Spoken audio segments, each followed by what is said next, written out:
오늘 12월 두 번째 주일, 대림절 두 번째 주일 하나님 앞에 나와 예배를 드립니다. 대림절은 처음 오신 예수님을 기억하고 다시 오실 예수님을 기대하며 여기 계신 예수님을 기뻐하는 절기입니다. 2024년 대림절을 보내며 우리 영광교회 공동체는 이사야와 함께하는 예수님의 이름이라는 주제를 가지고 하나님의 말씀을 함께 나누고 있습니다. 오늘 이사야 9장 6절 7절, 누가복음 1장 49절에 있는 본문 말씀을 가지고 전능하신 하나님이라는 제목으로 하나님 말씀 전하도록 하겠습니다. 예수님은 하나님이 우리에게 주신 최고의 선물입니다. 요한복음 3장 16절은 우리에게 이렇게 말하죠. 하나님께서 세상을 이처럼 사랑하셔서 외아들을 주셨으니 이는 그를 믿는 사람마다 멸망하지 않고 영생을 얻게 하려는 것이다. 하나님은 우리를 사랑하시고 그 사랑 때문에 가장 소중한 예수님을 우리에게 주셨습니다. 그리고 누구든지 그 예수를 믿으면 멸망하지 않고 영원한 생명을 얻고 오늘 죽어도 우리는 천국에 가는 줄 믿습니다. 그 예수님이야말로 바로 하나님께서 우리에게 주신 최고의 선물. 그런데 그 예수님 속에 하나님이 담겨 놓으신 놀라운 은혜와 축복과 능력과 기적이 있어요. 그런데 그 예수님 속에 있는 하나님의 모든 은혜와 축복을 우리의 것으로 만드는 것이 뭐냐면 바로 예수님의 이름입니다. 그래서 여러분, 예수님의 이름 안에 하나님의 권세가 있고 또 하나님의 능력이 있습니다. 그래서 요한복음 1장 12절, 마가복음 16장 17절, 18절은 우리들에게 또한 이렇게 이야기하죠. 영접하는 자, 곧 그 이름을 믿는 자에게는 하나님의 자녀가 되는 권세를 주셨다. 하나님께서 우리에게 약속하셨습니다.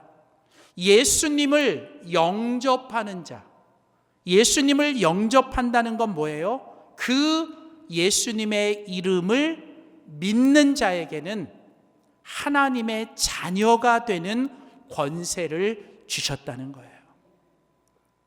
혹시 자녀가 있으신 분들은 아실 거예요. 이 자녀가 얼마나 권세가 있는지. 이 자녀는요, 무시무시한 권세가 있습니다. 이것들은 맡겨놓은 것도 없는데도 달라 그러고요. 뭘 잘 하지도 않았는데도 당당하고요. 근데요, 그게 자녀예요. 저는요, 이 자녀가 없을 때 그게 조금 이해가 안 됐어요. 그리고 저는 안 그럴 줄 알았어요. 근데 저도 그러고 있더라고요. 그 자녀들의 권세. 여러분, 그런데 하나님께서 바로 그 예수님의 이름을 통하여 저와 여러분을 그 하나님의 자녀가 되는 권세를 주신 줄 믿습니다. 이 시간 이 자리에 있는 저와 여러분 모두가 그 예수님의 이름을 통하여 하나님의 자녀가 되는 권세를 확신하시기를 주의 이름으로 축복합니다. 나는 하나님의 아들이요, 나는 하나님의 딸이요, 나는 하나님의 자녀라는 이 분명한 정체성을 가지고 이 땅에 살아가시기를 축복합니다. 근데 이제 그 예수님의 이름을 믿고 하나님의 자녀가 된 사람들에게는 하나님께서 또 뭘 약속하셨냐면 마가복음 16장에 보면 믿는 자들에게는 그 이름, 예수님의 이름을 믿는 자들에게는 이런 표적이 따를 건데 곧 그들이 예수님의 이름으로 귀신을 쫓아내고 또 예수님의 이름으로 새 방언을 말하고 예수님의 이름으로 뱀을 집어 올리고 무슨 독을 마실지라도 해를 받지 아니하며 병든 사람에게 손을 얹은즉 나으리라 하시더라. 여러분, 우리는 예수님의 이름으로 권세를 받았고 우리는 예수님의 이름으로 능력을 경험하게 될 줄 믿습니다. 그러므로 여러분, 우리가 이 땅에 태어나 우리가 알아야 될 가장 중요한 것은 예수님의 이름이며 우리가 가지고 있어야 될 가장 소중한 것은 바로 예수님의 이름인 줄 믿습니다. 지난 시간에도 제가 말씀드렸지만 예수님을 알면 희망도 알고 평화도 알고 사랑도 알고 기쁨도 알게 되지만 여러분, 예수님을 모르면, 예수님이 없으면요, 여러분, 희망도 없고 평화도 없고 사랑도 없고 기쁨도 없게 되는 줄 믿습니다. 그래서 저는 이번 2024년 대림절 우리 영광교회 모든 공동체 속에 있는 우리 사랑하는 성도들이 다시 한번 예수님을 알고 그 예수님의 이름으로 하나님이 주시는 놀라운 은혜와 능력을 경험하는 이번 대림절이 되기를 주의 이름으로 축복합니다. 그러면 여러분, 우리가 그 예수님을 알기 위해서는 여러분, 예수님의 이름을 알아야 돼요. 하나님을 아는 가장 좋은 방법, 예수님을 아는 가장 좋은 방법은 바로 하나님의 이름과 예수님의 이름을 아는 거예요. 성경에 보면 예수님의 이름이 약 100여 가지가 소개돼요. 그 가운데서 올해 우리 2024년 우리 영광교회는 이사야 9장 6절에 나오는 예수님의 이름 4가지를 우리가 함께 나누고 있습니다. 자, 이사야 9장 6절에 예수님이 탄생하기 전 800년 전 우리 이사야 선지자를 통해서 우리에게 주신 예수님의 이름 4가지가 뭔지 우리가 함께 살펴봅시다. 자, 이사야 9장 6절 새 번역 성경으로 읽어드립니다. 이는 한 아기가 우리에게서 낳고 한 아들을 우리에게 주신 바 되었는데 그는 우리의 왕 통치자가 될 것이다. 자, 그 다음 그의 이름은 첫 번째 뭐였어요? 놀라우신 조언자. 우리가 지난 시간에 살펴봤던 원더풀 카운셀러.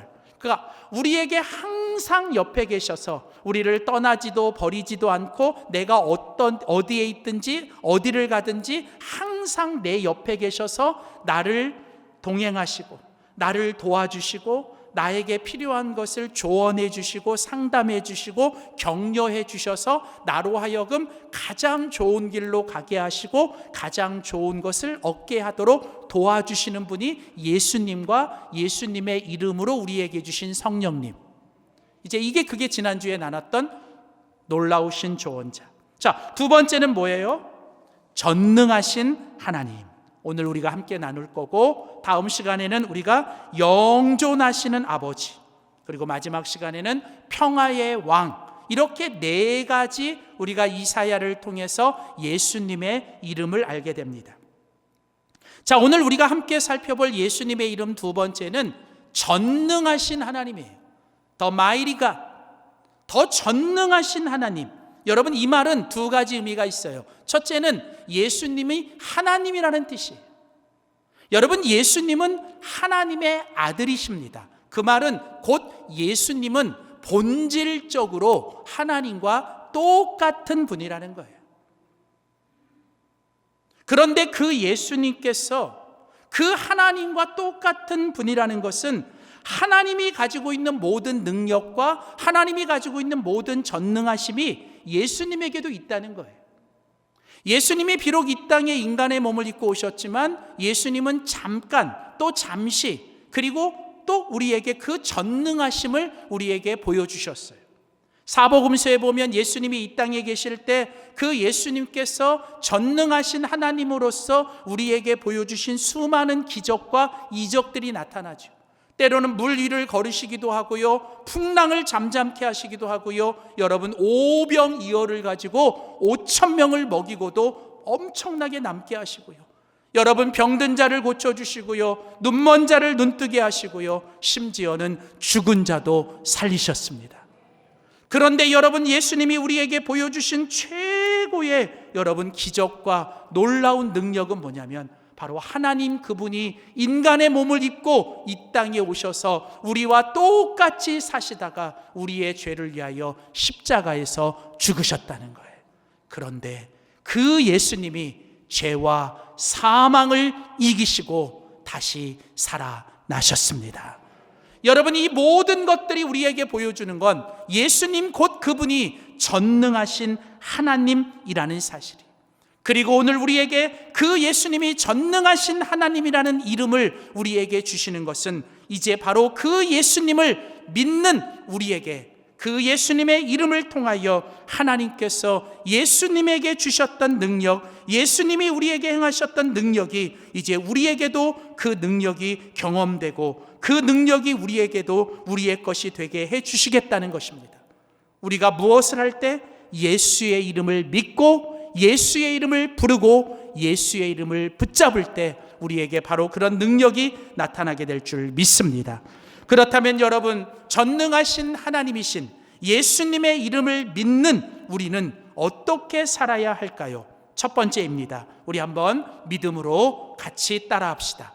예수님의 이름으로 선포해야 합니다.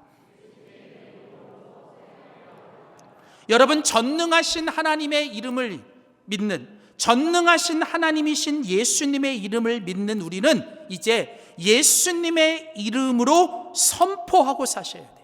우리는 예수님의 이름을 선포하셔야 되고 우리는 예수님의 이름을 선포하면서 살아가야 합니다. 사랑하는 성도 여러분, 하나님께서 예수님의 이름 속에 담겨 놓으신 놀라운 기적과 역사와 능력은 이제 그 예수님의 이름을 믿음으로 부르고 믿음으로 고백하고 믿음으로 찬양하고 믿음으로 선포할 때 그 능력이 우리에게 나타나고 우리에게 경험되는 줄 믿습니다.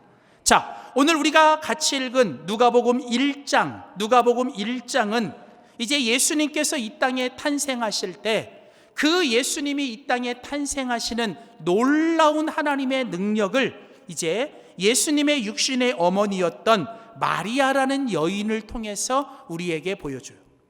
자, 이 주님의 놀라운 능력이 마리아라고 하는 한 비천한 여인, 그러나 이 여인은 믿음의 여인이었어요. 믿음의 여인.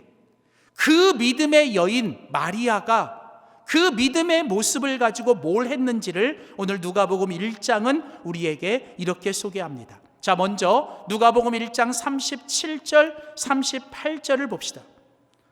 자, 대저 하나님의 모든 말씀은 능치 못하심이 없느니라. 자, 하나님께서 이제 처녀였던 마리아에게 이제 성령의 잉태를 얘기하세요.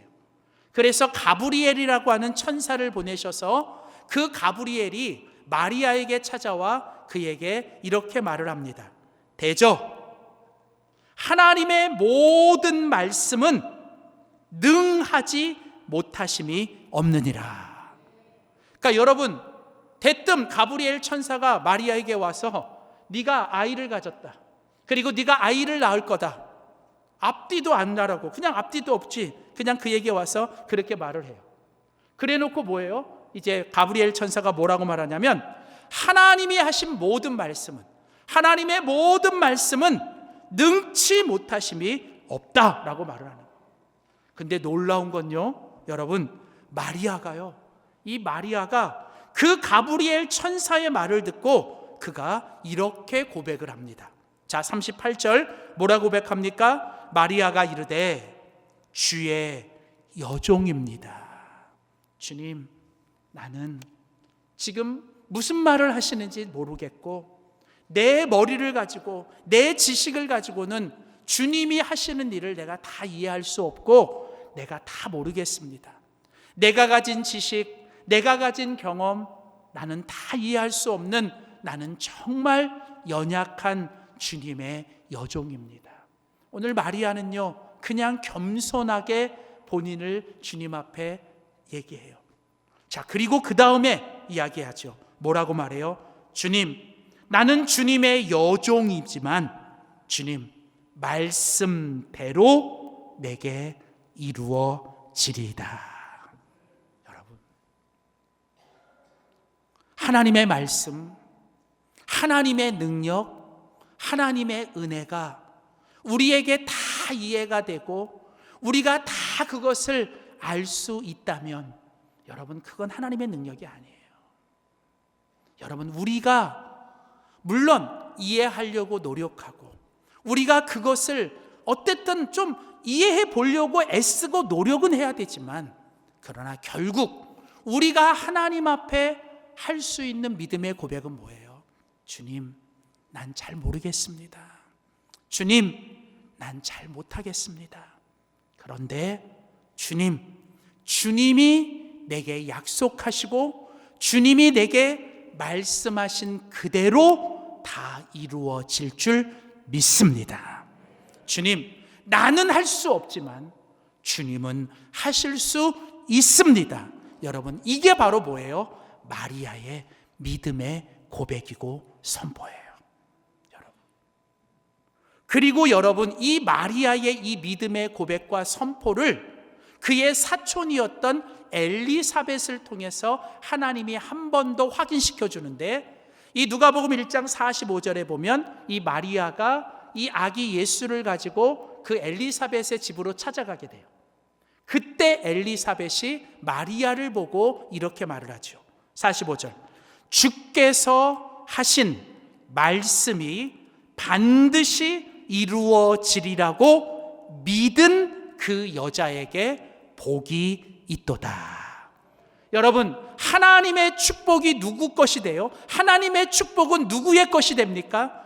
하나님을 있는 그대로 믿고 하나님의 말씀을 있는 그대로 믿고 지금도 하나님께서 예수님의 이름으로 믿는 대로 역사하시는 것을 믿는 사람에게 하나님의 복이 나타나게 될 줄 믿습니다. 그리고 이 모든 것들의 결론이 오늘 누가복음 1장 49절에 마리아의 찬양, 그 유명한 마리아의 찬송을 통해 나타나는데, 누가복음 1장 49절에 보면 마리아가 이런 찬양을 해요. 능하신 이가 큰 일을 내게 행하셨으니 그 이름이 거룩하시다. 여기서 능하신 이는 하나님이며 곧 예수님이에요. 자, 그런데 마리아가 뭐라 그래요? 하나님, 그리고 내 안에, 내 속에 있는 예수님, 그분은 전능하신 분이고 그분이 뭐예요? 우리 안에 큰 일을 행하실 것이며 그 이름이 뭐예요? 거룩하십니다. 오늘 마리아는 하나님의 이름, 예수님의 이름을 찬양하고 고백하고 선포하며 그 전능하신 하나님과 예수님을 믿음으로 고백한 거예요. 우리가 여기서 알 수 있는 건, 예수님의 이름을 선포한다는 건 예수님의 이름을 우리가 믿음으로 고백하는 거고, 예수님의 이름을 우리가 믿음으로 찬양하는 거고, 예수님의 이름을 우리가 믿음으로 날마다 말하고 선포하는 거예요. 여러분, 사람은요, 이 말하는 게 중요해요. 말하는 게. 여러분, 그래서 사도 바울을 통해서 로마서 10장에 보면 아주 중요한 사실을 우리에게 이야기합니다. 이 믿음이 어떻게 작동되는지, 이 믿음이라고 하는 이 메커니즘이 어떤 것인지를 이 누가복음 10장에서 우리에게 잘 소개하는데, 잘 보세요. 로마서 10장 9절 10절 보세요. 내가 만일 내 입으로 예수를 주로 시인하며 또 하나님께서 그를 죽은 자 가운데서 살리신 것을 내 마음에 믿으면 구원을 받으리라. 자, 또 한번, 사람이 마음으로 믿어 뭐예요? 의에 이르고, 그 다음 뭐예요? 입으로 시인하여 뭐에 이르요? 구원에 이르러. 자, 여러분, 반복되는 단어가 뭐예요? 마음과 입이에요. 여러분, 성경이 한 구절 속에, 한 문단 속에 반복하고 있는 건 그냥 하는 게 아니라 그게 중요하고 그게 뭐예요? 강조하니까 그러는 거예요. 자, 오늘 사도 바울을 통해서 로마서 10장에 믿음이라는 것을 이야기해요. 오늘 본문에서 우리가 다루진 않았지만 우리가 전체적으로 이해를 하려면 사도 바울이 여기 로마서 10장에서 처음 이야기하는 건 뭐냐면, 믿음은 들음에서 생겨요. 믿음은 들음에서 생겨요. 그리고 그 믿음이 우리 마음속에 자리를 잡는 거예요. 그리고 그 마음속에 자리를 잡고 내 마음속에 생긴 믿음이 내 입을 통해서 입으로 선포되고, 입으로 시인되고, 입으로 찬양하고 감사하고, 이것이 믿음으로 나올 때 뭐예요? 그게 구원의 역사와 기적이 일어난다는 거예요. 그러니까 여러분, 하나님께서 사도 바울을 통해 아주 분명하고 논리적으로 이야기하는 게 뭐예요? 믿음이라는 건 귀를 통해 듣는 귀를 통해서 믿음이 생기고, 그래서 여러분, 사람은 듣는 게 중요한 거, 듣는 게 중요해요. 그러니까 믿음이 생기려면 자꾸 뭐예요? 주님에 대해서 들어야 되고, 예수에 대해서 들어야 되고, 뭐예요? 우리가 말씀을 들으셔야 돼요. 듣다 보면 뭐예요? 믿음이 생긴다니까요. 여러분, 진짜예요. 여러분, 듣다 보면 생기는 거예요. 자꾸. 그러니까 여러분 안에 있는 믿음은 여러분이 뭘 듣느냐에 따라 생긴다니까. 그러니까 여러분이 맨날 쳐다보고, 여러분이 맨날 보고 있고, 맨날 듣고 있는 거, 그게 여러분 속에 만든 믿음이에요. 그러니까 여러분, 혹시 자녀들 중에 여러분 정말 자녀들의 믿음을 위해서, 자녀들이 정말 교회 나오고 믿음을 맞으려면 여러분 다른 거 하지 마시고, 여러분 계속 뭐예요? 그냥 하나님 말씀 들려주시고 예수님에 대해서 얘기해 주세요. 예수님에 대해서 얘기해요. 제가 부탁합니다. 혹시 하나님께서 은혜를 주셔서 손주들 보고 계신 분 계세요? 네, 감사하세요. 여러분, 이왕 하는 거 감사로 하세요. 하는데 어떻게 하세요? 여러분, 이때 내가 이 손녀를 키우고 있을 때 이 손녀에게 뭐예요? 여러분, 하나님 말씀과 예수님 찬양을 그냥 주세요. 계속. 여러분, 진짜로 중요해요. 이게 계속 뭐예요? 이 말씀을 들려주고, 여러분 이 찬양을 계속 들려주세요. 잘 때마다, 재울 때마다 여러분, 예수 사랑하시네, 예수 사랑하, 널 사랑하시네. 뭐 자녀들이 그거 갖고 뭐라 그러면 안 하시면 되잖아요. 그것까지 제한하고 그것까지 못하게 하면 나 안 해. 그냥 자녀들이 다른 거 하는 거 아니잖아. 예수 이름으로 뭐예요? 손주들 기도해주고 축복해주고 말씀 전해주고. 근데 놀라운 게 뭔지 아세요? 나중에 들은 대로 애들이 생기는 거예요. 여러분, 들은 대로. 한 목사님한테 들었어요. 어떤 목사님 그런 얘기 하시더라고요. 우리 목사님들끼리 얘기하다가 자기 교회에 어떤 권사님이 계시네요. 근데 권사님이 맨날 기도 제목이 뭐냐면, 우리 자녀 교회 나오고, 우리 자녀 좀 교회 좀 나오는 게 기도 제목이래요. 그런데 당연하잖아요. 근데 그 목사님이 그런 얘기를 해요. 근데 속상해 죽겠다는 거예요. 왜냐하면 그 자녀가 교회 안 나오는 건 그 권사님 때문이라는 거예요. 왜냐하면 맨날 교회 나와서는 우리 자녀 교회 나오게 해달라고 맨날 기도하는데 집에 가서 맨날 교회 욕한대요. 우리 목사님 이상해, 우리 교회 장로님 이상해, 우리 교회 이상해 막. 그러니까 목사님이 너무 속상한 거예요. 아니, 교회 나와서 기도를 하시면 집에 가서는 교회 욕은 하지 마시든지 둘 중에 하나만 하시지. 나와 교회 와서는 기도 열심히 하고 자녀들 교회 나오라고, 집에 가서는 자녀 듣는 데서 교회 욕하고 목사님 욕하고 성도들 욕하면 자녀가 도대체 어떻게 하라고요? 막 그런 얘기 하시더라고요. 제가 얼마나 감사했는지. 우리 교회는 그런 분이 없었어요. 여러분, 중요한 얘기예요. 여러분, 내가 예배드리고 내가 교회 왔다가 내가 집에 가서 알게 모르게 내가 교회에 대해서, 내가 믿는 하나님과 예수님에 대해서 여러분 자녀들에게, 주변에 있는 사람들에게 뭘 이야기하고 있느냐, 여러분 이게 되게 중요한 거예요. 왜요? 그걸 듣는 대로 믿음이 생겨요. 근데 중요한 건 내 안에 그 믿음이 생겼어요. 내 안에 그 믿음이 있다면 여러분 뭐 하셔야 돼요? 그걸 입으로 시인하셔야 돼요. 여러분 시인하셔야 돼요. 선포하셔야 돼요. 그걸 찬양하시고 믿음으로 선포하시고 믿음으로 찬양하시고. 성경은 뭐예요? 사람이 마음으로 믿어 의에 이르고 입으로 시인할 때 구원에 이르고 누구든지 주의 이름을 부르는 자는 뭐예요? 구원을 받으리라. 여러분, 아무리 머리로 알고 아무리 마음속으로 알아도 여러분, 내가 입으로 그 예수의 이름을 선포하고 내가 예수의 이름을 찬양하고 예수의 이름을 내가 믿음으로 고백하지 않으면 여러분 아무 일도 일어나지 않는 거예요.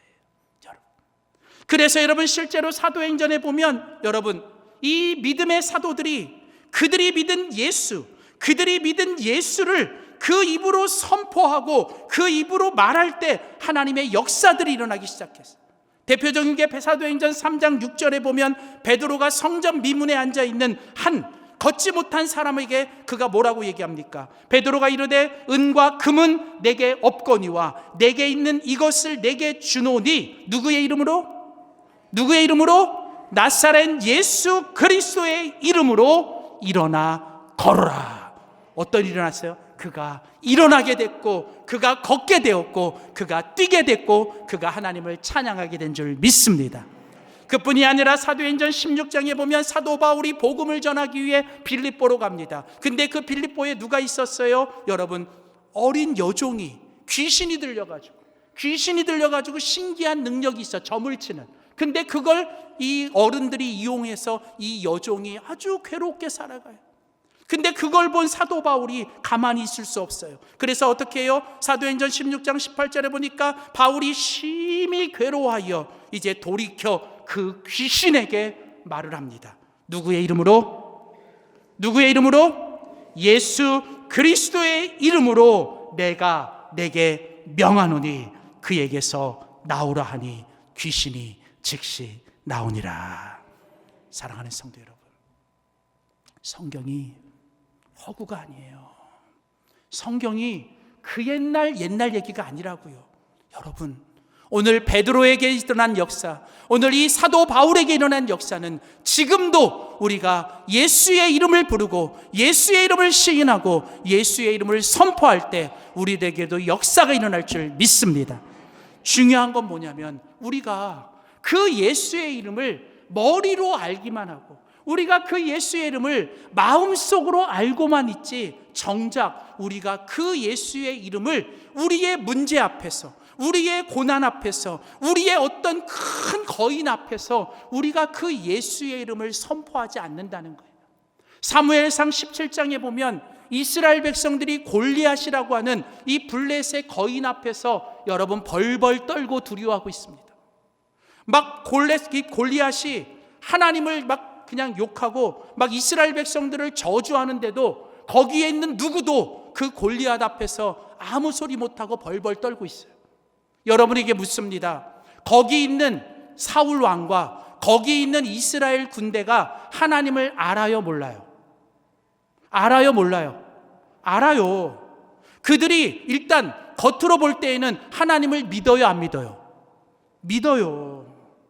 여러분, 중요한 건 그들은 하나님을 알아요, 하나님을 믿어요. 근데 문제가 뭐예요? 그들은 머릿속으로만 알고 그들은 마음속으로만 그들이 하나님을 믿었지, 정작 그들이 골리앗 앞에서는 그들이 하나님의 이름을 부르지 못한 거예요. 근데 그때 누가 등장해요? 하나님의 사람 다윗이. 그 어린아이 다윗이 뭐예요? 그도 하나님을 머리로 알았고 어릴 때부터 하나님을 들었고 하나님을 믿었고, 그런데 그 다윗이 뭐예요? 한 가지 다른 것. 그 다윗이 여호와 하나님의 이름을 모욕하는 저 할례받지 못한 골리앗 앞에서 그는 참을 수가 없었던 거예요. 그리고 어떻게 해요? 오늘 사무엘상 17장 45절에 보면 다윗이 블레셋 사람에게 이르되 너는 칼과 창과 단창으로 내게 나오거니와 나는 누구의 이름? 만군의 전능하신 여호와 하나님의 이름으로 내가 너에게 나아가노라. 그리고 그가 만군의 여호와 이름으로 던진 그 물맷돌 하나가 여러분 큰 거인 골리앗을 무너뜨린 줄 믿습니다. 여러분, 뭐가 차이예요? 여러분, 입으로 시인하셔야 돼요. 여러분, 입으로 선포하셔야 돼요. 여러분, 입으로 우리가 하나님 앞에 그 이름을 부르셔야 된다는 거예요.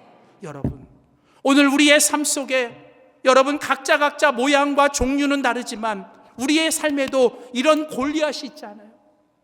내 힘으로 해결할 수 없고 내 힘으로 감당할 수 없고 내 힘으로는 어떻게 해볼 수 없는 우리의 삶의 문제, 우리의 삶의 고난, 우리가 겪고 있는 이 시대의 아픔, 우리 민족의 아픔, 우리 공동체의 아픔, 개인의 아픔 속에서 여러분, 왜 예수님의 이름을 가지고 있다면 그 예수님의 이름을 부르지 않으시는 거예요?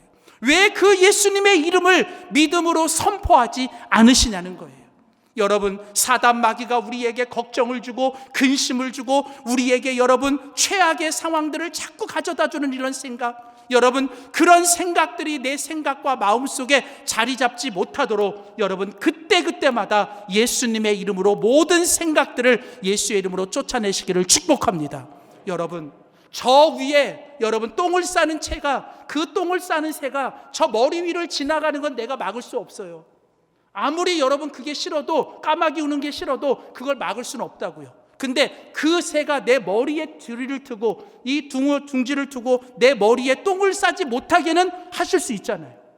어떻게 해요? 여러분 쫓아내면 되잖아요. 가까이 오면 쫓아내고, 집에 들어오면 어떻게 해요? 쫓아내시면 되잖아요. 여러분 똑같은 거예요. 여러분 지금 사단 마귀가요 우리의 생각과 마음 속에, 우리의 공동체 속에, 우리의 영혼 속에 자꾸 두려움과 걱정과 근심과 여러분 이런 걸 가져다 줄 때 여러분 우리가 할 일은 뭐예요? 그걸 쫓아내시라고요. 근데요 뭐로 쫓아내야 돼요? 예수의 이름으로. 여러분 예수의 이름으로. 어떻게 해요? 하나님 자꾸 내 마음에 자꾸 불안한 마음이 오고, 하나님 내 마음에 자꾸 걱정이 들고요, 하나님 내 마음에 자꾸 이상한 최악의 상황들이 들어와. 하나님 이거 하나님 마음 아닌 거 알아요. 하나님 이거 주님이 주신 생각 아닌 거 맞지요? 그러면 어떻게 하셔야 돼요? 하나님 예수의 이름으로 쫓아냅니다.